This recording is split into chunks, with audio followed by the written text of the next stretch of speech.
ಇನ್ನು ಪೂರ್ಣಾವಧಿಯ ಮುಖ್ಯಮಂತ್ರಿಯ ವಿಚಾರ ಈಗ ಹೇಳಿಕೆಯನ್ನ ಕೊಡ್ತಾ ಇದ್ದಂತೆಯೇ ಚರ್ಚೆಗೆ ಎಡೆಮಾಡಿಕೊಡ್ತು. ಅನೇಕ ಸಚಿವರು ಈ ವಿಚಾರದಲ್ಲಿ ಬೆಂಬಲವನ್ನ ಕೊಟ್ಟರು ಕಾಂಗ್ರೆಸ್ ಪಕ್ಷದಲ್ಲಿ. ಇದಕ್ಕೆ ಡಿ ಕೆ ಶಿವಕುಮಾರ್ ಅವರು ಕೂಡ ಕೌಂಟರ್ ಕೊಟ್ಟಿದ್ದಾರೆ. ಖರ್ಗೆ ಅವರು ಹೇಳಿದಂಗೆ ನಾವು ಪಾಲನೆ ಮಾಡ್ತೀವಿ ಅಂತ ಹೇಳಿದ್ದಾರೆ. ಮಾಡೋದು ಎಲ್ಲರ ಧರ್ಮ ಅಂತಾನೂ ಕೂಡ ಡಿ ಕೆ ಶಿವಕುಮಾರ್ ಕೂಡ ಹೇಳಿದ್ದಾರೆ. ಸೊ ಕಾಂಗ್ರೆಸ್ನಲ್ಲಿ ಸಿಎಂ ಪೂರ್ಣಾವಧಿಯ ಕನಸು ಸಂಚಲನ ಉಂಟು ಮಾಡಿದೆ. ಈಗ ಸಿಎಂ ಸಿದ್ದರಾಮಯ್ಯ ಕನಸಿಗೆ ಸಚಿವರಿಂದ ಈಗ ಬೆಂಬಲ ವ್ಯಕ್ತವಾಗಿದೆ. ಸಚಿವರ ಹೇಳಿಕೆಗಳಿಗೆ DCM D K Shivakumar counter ಕೊಟ್ಟಿದ್ದಾರೆ.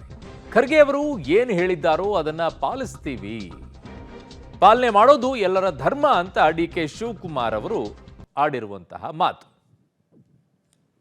ಪಕ್ಷದ ಶಿಸ್ತು ಅನ್ನೋದು ಎಲ್ಲರಿಗೂ ಒಂದೇ ಅಲ್ವಾ ಸರ್? ಪದೇ ಪದೇ ಸಿಎಂ ವಿಚಾರ ಪ್ರಸ್ತಾಪ ಮಾಡಿ ಮಾತಾಡುವಂಥದ್ದು, ಅವಧಿ 5 ವರ್ಷ ಪೂರ್ಣಾವಧಿ, ಇವೆಲ್ಲ ಸಚಿವರುಗಳೇ ಮಾತಾಡಿದ್ರೆ ಹೇಗೆ ಸರ್?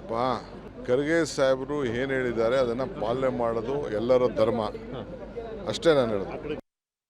ಪಕ್ಷದ ಶಿಸ್ತು ಅನ್ನೋದು ಎಲ್ಲರಿಗೂ ಒಂದೇ ಅಲ್ವಾ ಸರ್? ಪದೇ ಪದೇ ಸಿಎಂ ವಿಚಾರ ಪ್ರಸ್ತಾಪ ಮಾಡಿ ಮಾತಾಡುವಂಥದ್ದು, ಅವಧಿ 5 ವರ್ಷ ಪೂರ್ಣಾವಧಿ, ಇವೆಲ್ಲ ಸಚಿವರುಗಳೇ ಮಾತಾಡಿದ್ರೆ ಹೇಗೆ ಸರ್?